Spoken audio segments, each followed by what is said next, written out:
شہنشاہ ایران،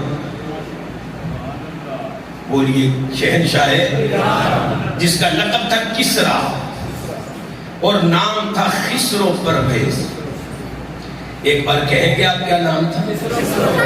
خسرو پرویز۔ یہ نوشیروان عادل بادشاہ کا پڑ پوتا تھا، پوتا پڑ پوتا، اس کی نسل میں۔ یہ خسرو پرویز اپنے وقت کا بڑا مغرور، متکبر اور پرلے درجے کا احمق انسان تھا۔ ہر ظلم کرتا تھا، ہر فسق فجور اس کے اندر شامل تھا۔ 3000 قمیضیں اس کی ہر وقت خدمت کے لیے لائن میں لگی رہتی تھی۔ اتنا بڑا عالی شان محل تھا کہ 90,000 اس کے محل کے صرف ستون تھے۔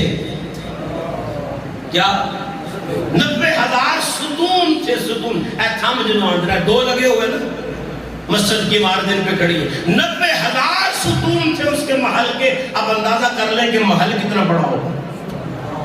اتنا عالی شان محل تھا، ہیرے اور جواہرات سے مرصع، چمکتا روشن محل۔ خوب عیاش پرست تھا، ظلم کرتا تھا، فسق کرتا تھا، فجور کرتا تھا، لیکن بچا ہوا تھا۔ کیوں بچا ہوا تھا؟ کہ سخی بڑا تھا، اس کی سخاوت نے اس کو بچا کے رکھا ہوا۔ یہ سارا کچھ جو کرتا تھا اس کے پیچھے سخاوت بڑی کرتا تھا، تو سخاوت کی بنا پر یہ بچا رہا۔ اور اگر آپ بیٹھے تو میں اس کی سخاوت کی ایک مثال دیتا ہوں آپ کو۔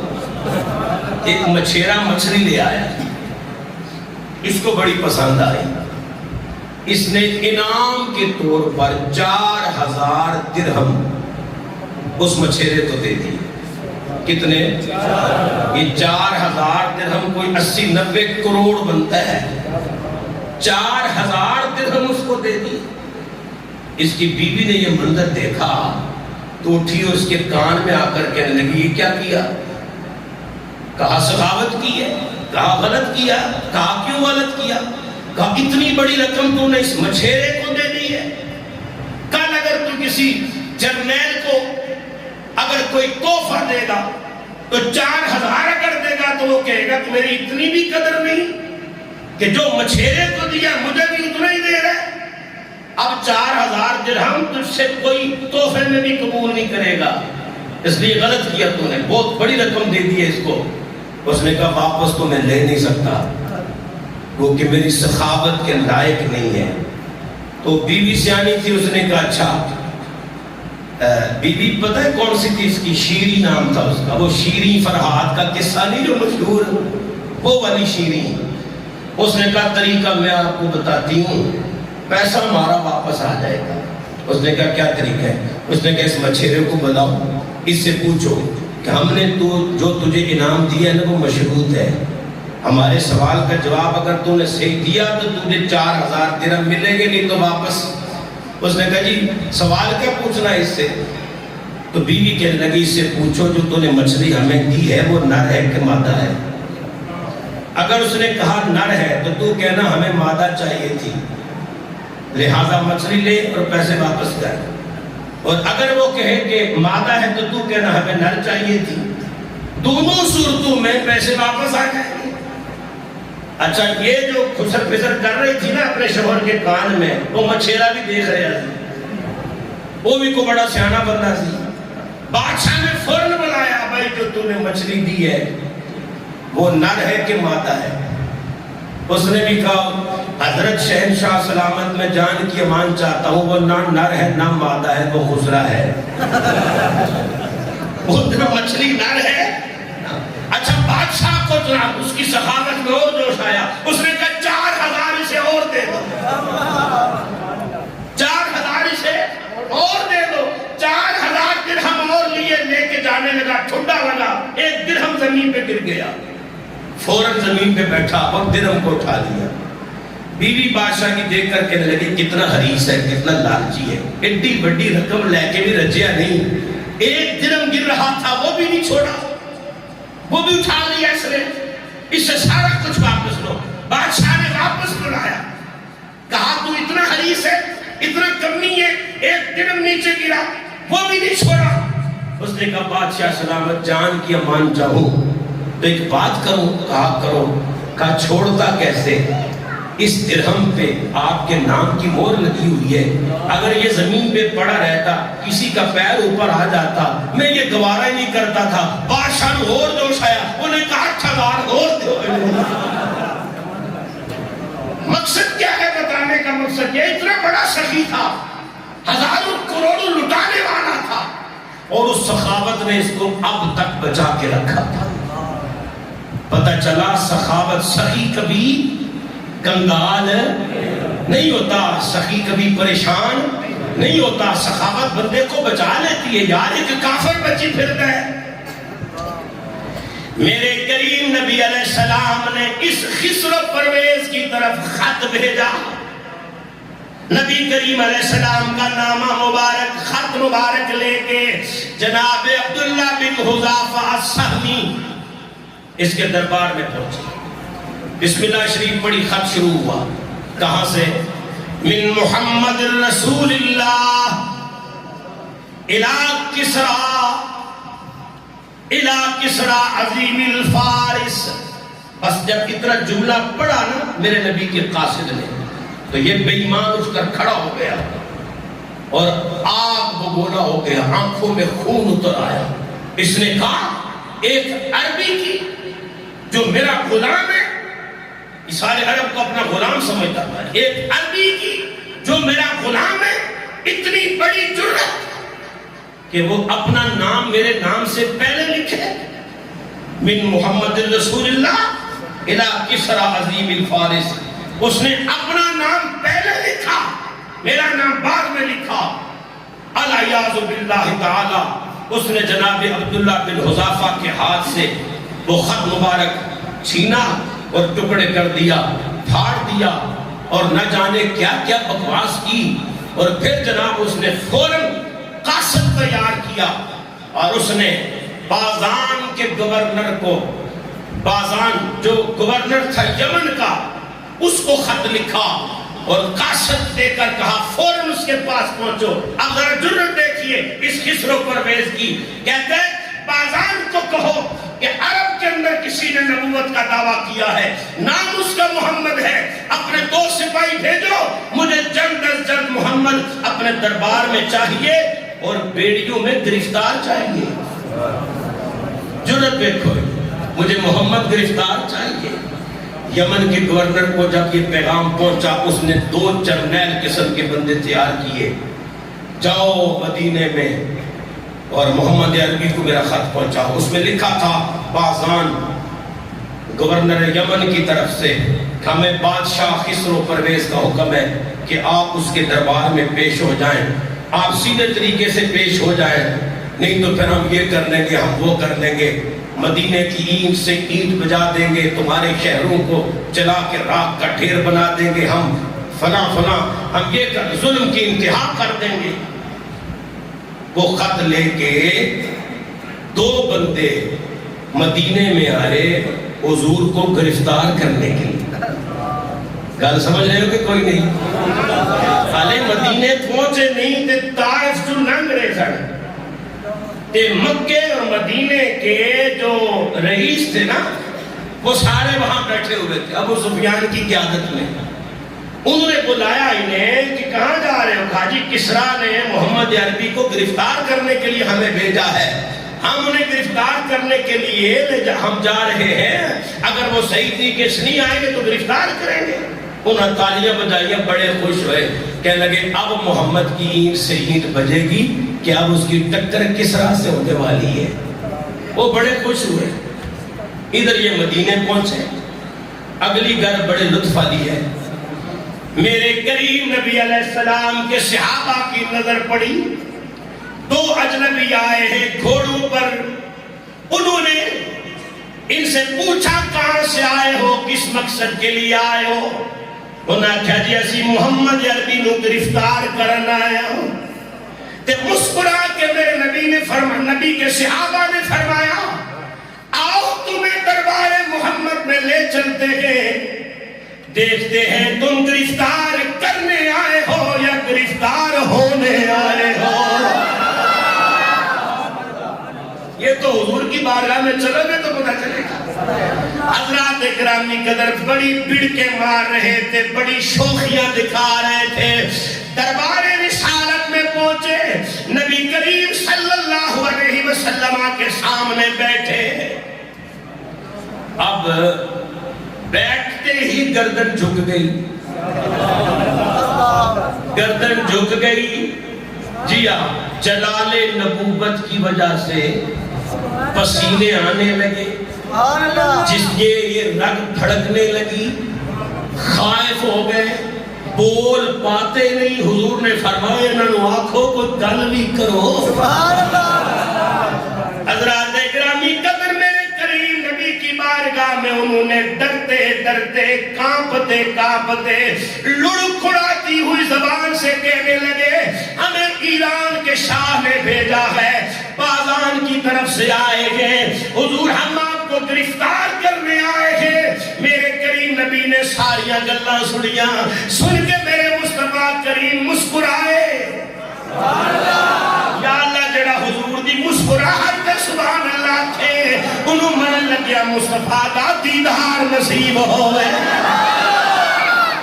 گرفتاری کی دھمکی سن کے، قتل کی دھمکی سن کے، مدینہ بدر کی دھمکیاں سن کے، شہر کو ویران کرنے کی دھمکیاں سن کے، میرے نبی جلال میں نہیں آئے بلکہ میرے نبی مسکرائے، مسکرائے، میرے نبی مسکرائے، مسکرا کے فرمایا تم ہمارے مہمان ہو،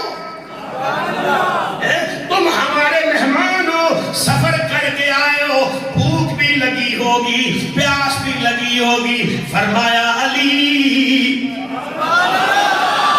او میرے علی، جی نبی جی، فرمایا ان کو لے جاؤ، ان کی خدمت کرو۔ آپ نے فرمایا کھاؤ پیو آرام کرو، اگلی گل صبح کرانگے۔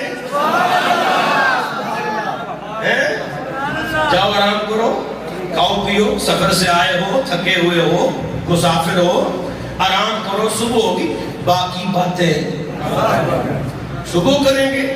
ٹھیک ہے جی، وہ گئے، انہوں نے کھایا پیا، لنگر مدینہ شریف کا کھانا ہوئے، کھایا پیا، رات کو سو گئے، صبح کے انتظار میں کہ صبح کیا ہوگا۔ جب صبح حضور کی بارگاہ میں پہنچے نا تو میرے نبی نے فرمایا ہاں بھائی کیا کہا تھا تم نے کل؟ عرض کرتے جی ہم نے کہا تھا کہ ہم آپ کو گرفتار کرنے آئے ہیں، بازان نے ہمیں بھیجا ہے، شاہ ایران کسرا کا آرڈر ہے۔ میرے نبی نے فرمایا پھر تم لوٹ جاؤ بازان کے پاس اور اسے جا کر مجھ محمد کی طرف سے خبر دے دو کہ جس کسرا نے مجھ محمد کے خط کو پڑھا ہے، مزق کتابی مزق اللہ بالکہو، اس نے میرے خط کو نہیں پھاڑا، اس نے اپنی سلطنت کو چکنا چور کر دیا ہے، اپنی بادشاہت کو پھاڑ دیا ہے، اپنی حکومت کو اس نے چور چور کر دیا ہے، اس نے میرا خط پھاڑا تھا، میرے رب نے انتقام لے لیا ہے۔ انہوں پوچھتے یا رسول اللہ کیسا انتقام؟ فرمایا خسرو پرویز قتل ہو چکا ہے۔ یہ حیران ہونا نہیں گل نہیں سی، سبحان اللہ، ہاں جو تو فون نہیں سی ہوندے، میسج نہیں سی ہے، ٹی سی ایس نہیں سی ہے، ایران کہاں مدینہ کہاں؟ میرے نبی نے فرمایا جو رات گزری ہے منگل کی رات، رات کے 7ویں پہر میں ایران کے خسرو پرویز کو اس کے اپنے بیٹے نے ہی سلطنت کی لالچ میں آکے چیر پھاڑ کے رکھ دیا ہے۔ اب جاؤ اور بازان کو کہو محمد کا کلمہ پڑھ، پر حشر تیرا بھی یہ ہوئی ہونا ہے نہ کلمہ پڑھے گا۔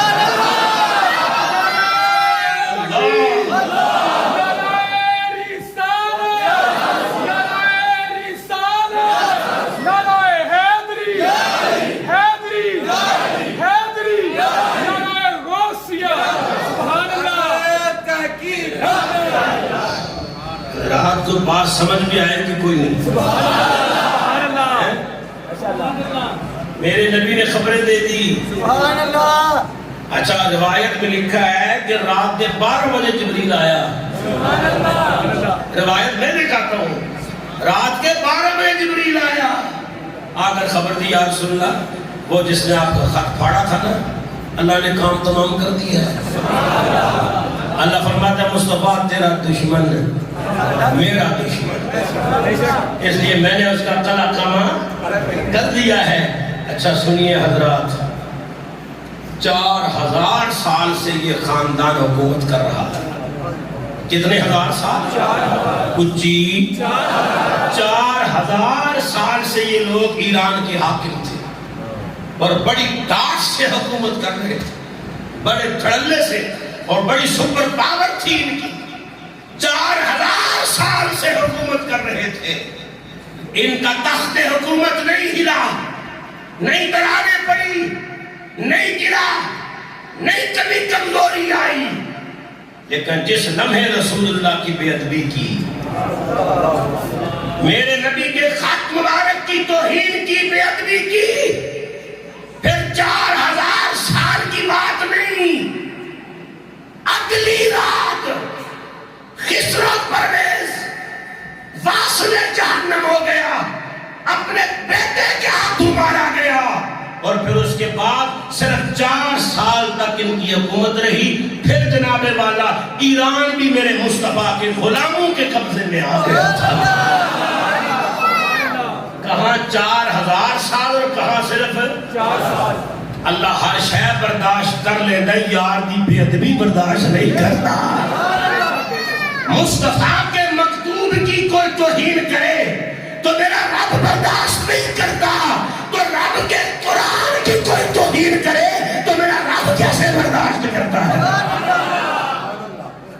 مکتوب مصطفیٰ کی توہین کرنے والوں کا بھی نام و نشان مٹ گیا, تو قرآن کی توہین کرنے والوں کا بھی نام و نشان بولو مٹ کے رہے گا.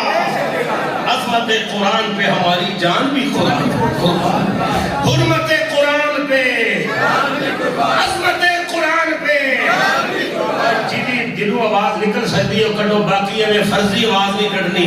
عظمت قرآن پہ, حرمت قرآن پہ کر سکتی ہے. پھر ایک وعدہ کرو, جس قرآن کی عظمت و حرمت پہ جان قربان کرنے کے لیے مسجد میں بیٹھ کے اقرار کر رہے ہو, اعتراف کر رہے ہو, وعدہ کرو ہر روز اس قرآن کی تلاوت کیا کریں گے. اگر تلاوت نہیں آتی تو زیارت کیا کریں. یار پڑھنا نہیں آتا, چومنا تو آتا ہے نا. تو قرآن کو پڑھنا بھی ثواب ہے, چومنا بھی ثواب ہے, دیکھنا بھی ثواب ہے, باوضو ہو کے صرف ہاتھ لگا لینا بھی ثواب ہے. عظمت قرآن پہ, حرمت قرآن پہ, پوری مسجد گونجے عظمت قرآن پہ, حرمت قرآن پہ, عظمت قرآن پہ, حرمت قرآن پہ.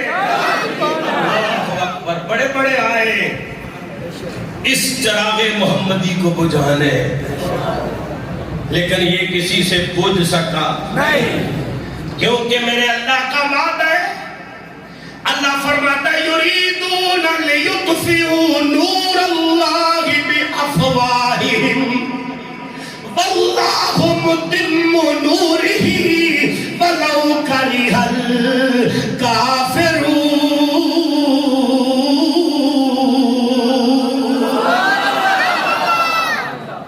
سلاطین عالم اپنی جگہ ہے, مدینے کا سلطان اپنی جگہ ہے.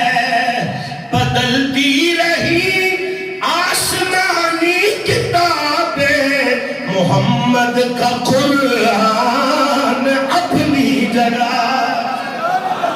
کچھ کہو محمد کا قرآن, محمد کا قرآن اپنی جگہ ہے, محمد کا قرآن اپنی جگہ ہے. اچھا سینکڑوں نہیں ہزاروں نہیں، لاکھوں نہیں، کروڑوں بھی نہیں، اربوں ایسے ہیں، اربوں ایسے ہیں جن کو قرآن نے بدل دیا،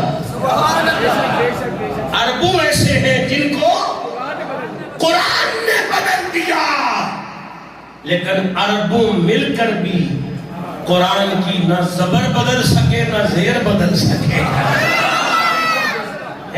اسی سے پتہ چلتا ہے محمد عربی کا قرآن رنگ لینے نہیں آیا، رنگ دینے آیا ہے۔ ہاں جی، کوئی ہے ہی نہیں مائیکل آرٹ جو قرآن پہ اپنا رنگ جما سکے، لیکن محمد عربی کے قرآن کا یہ کمال ہے کہ لاکھوں نہیں، ہزاروں نہیں، اربوں پر میرے محمد کے قرآن نے رنگ چڑھا دیا ہوا ہے۔ بدلتی رہی آسمانی کتابیں پر محمد کا قرآن، جی پڑھیں گے محمد کا قرآن، اچھی بولو یار محمد کا قرآن کیوں اپنی جگہ ہے؟ اس لیے کہ اِنَّا نَحْنُ نَزَّلْنَا الذِّكْرَ وَإِنَّا لَهُ، اللہ فرماتا ہے اساں اس قرآن دی حفاظت دا ذمہ، جی مولوی کے ذمہ نہیں ہے قرآن کی حفاظت، پیر کے ذمہ بھی نہیں ہے، خود محمد عربی کے ذمہ بھی نہیں ہے۔ کہ محمد ہم نے تجھے قرآن دیا، اب قرآن جانے تو جانے، فرمایا نہیں، قرآن پڑھنا تیرا کام، سمجھنا تیرا کام، سمجھانا تیرا کام، آگے قرآن پہنچانا تیرا کام، حفاظت ہمارا کام۔ اللہ فرماتا ہے حفاظت یہ وجہ ہے، بدلتی رہی آسمانی کتابیں، بدلتی رہی آسمانی کتابیں، محمد کا قرآن،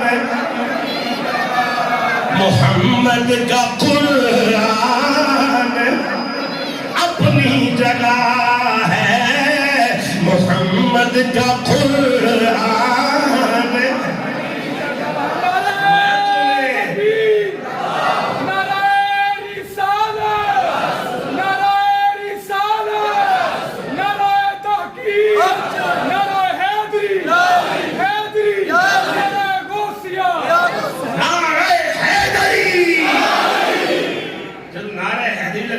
بندے سوچی پہ جاتے ہیں کہ ہونے تے جواب جی کی کہنا ہے، تو میں تم دس رہا ہوں جدو نعرہ حیدری لگے تے کی کہی دا ہوتا ہے؟ نعرہ حیدری، حیدری، حیدری، حیدری، میرے نبی باخبر نبی، غیب دان نبی، فرمایا جاؤ آرام کرو، اگلی گل صبح کرا۔ سبحان اللہ۔ انہوں اگلی گل کی ہونے والی سی تے گل صبح کی کرنی ہے، میرے نبی پہلے ہی جانتے تھے۔ فرمایا رات کو ذرا اس کو انجام کو پہنچنے دو، پھر خبر کریں گے۔ وہ آیا محمد کو گرفتار کرنے، ہاتھ کڑیاں لگا کے پیش کرو، تے بندے بھی کنے بھیجے؟ انہوں نے سمجھا کیا ہے محمد عربی کو خدا کا حبیب ہے، جان کا طبیب ہے۔ اچھا میرے نبی نے فرمایا جاؤ تم بازان کو جا کے اطلاع کرو، بازان کو جا کے اطلاع کرو کہ میرے رب نے اس کے رب کو قتل کر دیا ہے۔ خسرو پرویز رب بنا بیٹھا تھا اور بازان اس کا گورنر تھا، تو فرمایا بازان کو کہو کہ اس کے رب خسرو پرویز کو محمد کے رب نے ٹپکا دیا ہے، واصل جہنم کر دیا ہے۔ بازان تیرے لیے بہتر یہ ہے کہ تو میری دعوت کو قبول کر اور میری گرفتاری کے بارے میں نہ سوچ، خود میں چاہتا ہوں کہ تو خود محمد عربی کی زلفوں کا گرفتار ہو جا۔ اچھا جب ان دو بندوں نے یہ خبر سنی نا جو حضور کو گرفتار کرنے آئے تھے تو کانپ گئے اور تھوڑا سا جلال میں آ گئے. کہنے لگے آپ کو پتا بھی ہے آپ کیسی بات کر رہے ہیں؟ خضر و پرویز کو بھی کو مار سکتا ہے, خضر و پرویز بھی قتل ہو سکتا ہے, آپ کیسی بات کرتے محمد عربی؟ فرمایا یہ بات میں نہیں کر رہا, محمد کا رب فرما رہا ہے. جاؤ تحقیق کرو جا. حضرات گرامی دونوں قاصد جو میرے نبی کو گرفتار کرنے آئے تھے مدینے سے چلے یمن پہنچے. گورنر نے دیکھا خالی ہاتھ آئے ہیں, کہا تم محمد کو گرفتار کر کے نہیں لائے. انہوں نے کہا جناب ہمیں امان دی جائے, بڑی اہم خبر لے کے آئے. دربار لگایا گیا. بازان نے کہا مجھے بتاؤ کیسی خبر لائے ہو؟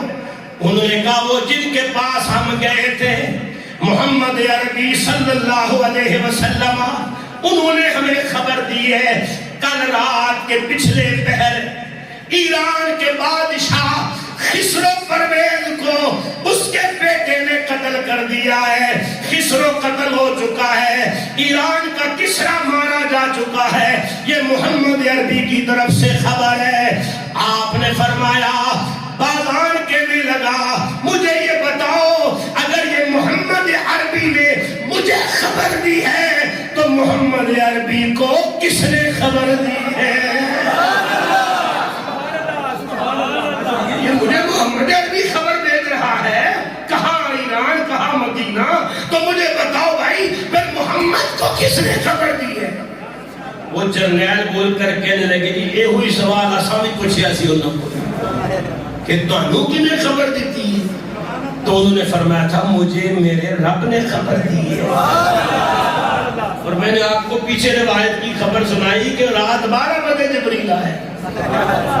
اسی لمحے فوراً اللہ پاک نے خوشخبری سنا دی حضور کو. اللہ اکبر. بازان سوچنے پر مجبور ہو گیا. اس نے کہا سنو میں تحقیق کروں گا, اگر تو بات محمد عربی کی سچی نکلی تو پکی گل لے کہ محمد اللہ کا نبی ہے. تحقیق کے لیے اس نے بندہ بھیجا. جناب ابھی بندہ اس کے گیٹ سے باہر نکلا تھا کہ ایران سے قاصد آ گیا جی خسرو پرویز کے بیٹے کا خط لے کے. اس میں لکھا ہوا تھا میں نے باپ کو قتل کر دیا ہے, آج کے بعد کسرا کا بادشاہ میں ہوں, لہٰذا اے یمن کے گورنر بازان میری غلامی اختیار کر. اللہ اکبر. قاصد اندر آیا.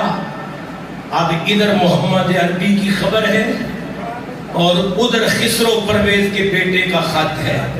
ادھر حضور فرما رہے ہیں میری غلامی کر, تو ادھر خسرو دا بیٹا کہہ رہے ہیں میری غلامی کر. اور وچکار بازان کھڑا ہے, ایک طرف جنت ہے ایک طرف جنت ہے ایک طرف دوزخ ہے. پر دیکھیے مقدر نے یاوری کی.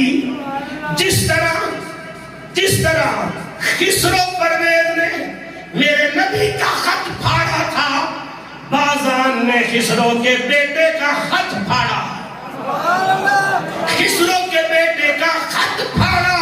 خط پھاڑ کے اس کے جناب پرزے ہوا میں پھینکے لہرائے, ہوا میں اچھال کے کہنے لگا او لوگو سب کے سب میرے ساتھ آؤ, میں بھی محمد کا غلام بنتا ہوں, تم بھی محمد کے غلام.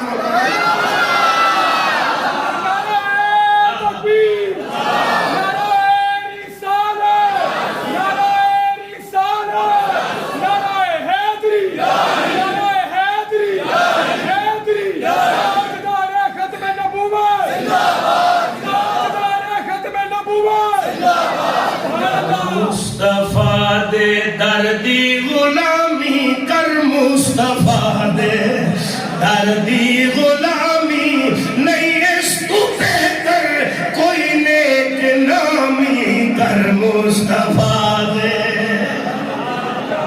پڑھ سکتے ہو جنہ پڑھنا ذرا ہاتھ چکو, بزرگانوں معافی ہے, سارے پڑھنا ہے. کر مصطفیٰ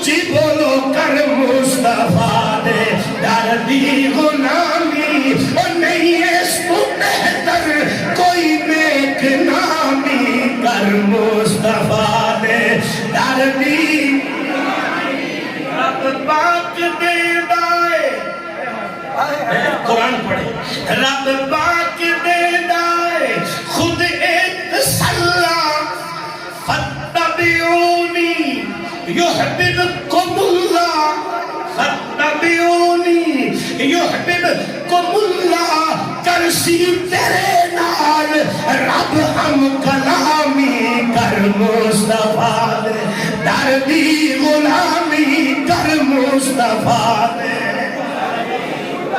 میں بڑی سونی کل سنانی کے سارے پڑھو گے دے کر مصطفیٰ در دی غلامی اور نہیں اس کو بہتر کوئی نیک نامی کر مصطفیٰ